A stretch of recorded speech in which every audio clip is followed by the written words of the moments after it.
नमस्कार, जय हिंद, वंदे मातरम। मैं संजय त्यागी आज एक ऐसे विचार पे यानी ऐसे बिल पे कहूँगा, बल्कि मैं बात करूँगा जिसकी मैं कम से कम भी मतलब 25 से 30 साल पहले से इंतजार कर रहा हूँ, क्योंकि मैं एक किसान परिवार से आता हूँ। मेरी बैकग्राउंड है और किसान इस देश की बैकबोन है, रीढ़ की हड्डी है, ऐसा मेरा मानना है। अब किसान, मेरे पिताजी जब तक वो इस संसार में थे, उनकी बड़ी हार्दिक इच्छा थी और वो कई बार कहते थे कि एक पनवाड़ी भी अपने पान की कीमत डिसाइड करता है, एक सुई या वॉल पेल बनाने वाला भी अपने प्रोडक्ट की कीमत डिसाइड करता है और जहां चाहता है वहां बेचता है, जहां दो पैसे अच्छे मिलते हैं वहां बेचता है। ये उसका हक है। और उनका कहना यह था कि किसान ही एक ऐसा एकमात्र प्राणी है इस भारतवर्ष में जिसकी लागत कुछ मर्जी आए पर कीमत वो जो बाजार ने तय कर दी। यानी कि आप कोई भी फसल बो रहे हैं, आपकी लागत अगर 100 रुपये है और 90 रुपये में या 80 में भी आपको बेचनी पड़ेगी, तो बेचनी पड़ेगी, बिकॉज आपको पैसा चाहिए, अगली फसल के लिए चाहिए। और वहीं से सूदखोर जन्म ये लेते हैं और वहीं से ये जो लोन जिसको बोलते हैं किसान के लिए, किसान अपने आप में करोड़ों की संपत्ति का मालिक होते हुए भी उसकी भिखारी जैसी स्थिति बनाने के पीछे सिर्फ और सिर्फ ये कांग्रेस जिम्मेदार है। खुला आरोप है। अंग्रेजों ने किसान के विरोध में जो भी उस वक्त पॉलिसीज बनाई थी, उनका मकसद एक ही था कि किसान किसी भी तरह से तरक्की ना कर जाए, इसको हैंड टू माउथ रखो, जिससे कि ये बगावत की सोच ना सके और अपने उसमें लगा रहे। और जो भी उस बिल का नाम था, उसी बिल को जब कांग्रेस सत्ता में आई उनके जाने के बाद, उसी को इन्होंने मंडी समिति में कन्वर्ट कर दिया। और वहां पे आप समझ सकते हैं कि मंडी समिति वगैरह में भी जितने इन्हीं लोगों के जो सत्ता में होते हैं, कोई भी पार्टी, उन्हीं के लोग होते हैं वहां पे, और बिचौलिए भी फिर उन्हीं के होते हैं।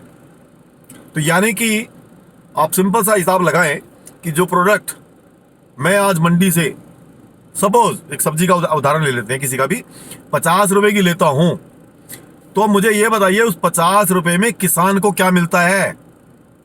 उस तक 20 रुपए पहुंचता नहीं है, 15 से 18 रुपए तक पहुंचता है। मंडी समिति, बिचौलिए, नेता वो जो मंडी समिति से रिलेटेड है या दलाल से रिलेटेड है, वो सब खा जाते हैं। किसान को तो लागत ही मिली, उसी लागत से इसने दोबारा लगा दिया कहीं पे। खैर, अब ये कांग्रेस की दोगलीदी देखिए कि इन्होंने जो भी एक घोषणा पत्र अपना बनाया था अब की बार इलेक्शन में, इससे पहले तो 2013 में मनमोहन सिंह, अजय माकन इस बिल के ऊपर बोल चुके हैं और उनकी हार्दिक इच्छा थी इसको लाने की कि किसान आजाद हो जाए इस चीज से और कर्जे से। परंतु क्यों नहीं लाए? बिकॉज एक जैसे चुमा फंसाने के लिए चुवेदानी में एक टुकड़ा जरूरत होती है ना, लगा के रखो, वोट ले लेंगे, लाएंगे नहीं, अगली बार फिर लगा देंगे, मत अब की बार बड़ा टुकड़ा लगाएंगे कोई, तो ऐसे ही करके इन्होंने अभी 6 महीने पहले एक विशेष वर्ग को, जो कि शाहीन बाग हुआ था, CAA, ये उसके पीछे इन्होंने जो ड्रामा करा, विद्रोह हुआ, देश में आग लगी और इन्होंने रोटियां सेकी। अल्टीमेटली खत्म हुई ना बातें, क्योंकि अगर सच्चाई होती तो वो चलती, झूठ के पैर होते नहीं। अब ऐसे ही इसमें आप जो भी आंदोलन, मैं कई दिन से नोटिस कर रहा हूं, जब से आंदोलन चला है, उसमें मुझे यूथ की संख्या बहुत कम मिल रही है देखने में। बड़े बुजुर्ग जो सीधे सच्चे, क्योंकि किसान होता ही सीधा सच्चा है। अब जो हमारी अगली पीढ़ी आ रही है इसमें, उसमें प्रोफेशन में, वो पढ़ी लिखी है, वो गूगल करती है, वो सब चीज देखती है, और वो जब भी इस लाइन में आएंगे जब उनको 2 पैसे मिलेंगे। अदरवाइज वो 5,000 की नौकरी करना पसंद करेगा शहर में, गाँव में नहीं रहेगा। क्यों? पता यहाँ कुछ है नहीं, कीमत हमें मिलती नहीं। अब आ जाओ लास्ट बात पे कि किसानों की आवाज उठा रहा अकाली दल, जो एनडीए को छोड़ के हटा। अभी पूरी पंजाब की मंडी समिति में उसका कब्जा है। मेरा कोई उससे विरोध नहीं है, ये एक ऐसा सच है। आप वहां की ट्रांसपोर्ट में और मंडी समिति में, दो में अकाली दल के अलावा अगर कोई और मिल जाए तो भैया आप मेरे को लिंक करें इस पे, मेरे इस पे मैसेज पे। दूसरे बहुत बड़े नेता, एक नेशनलिस्ट कांग्रेस पार्टी NCP करके है वहां पे महाराष्ट्र में, उनकी राजनीति ही किसान के ऊपर चली है।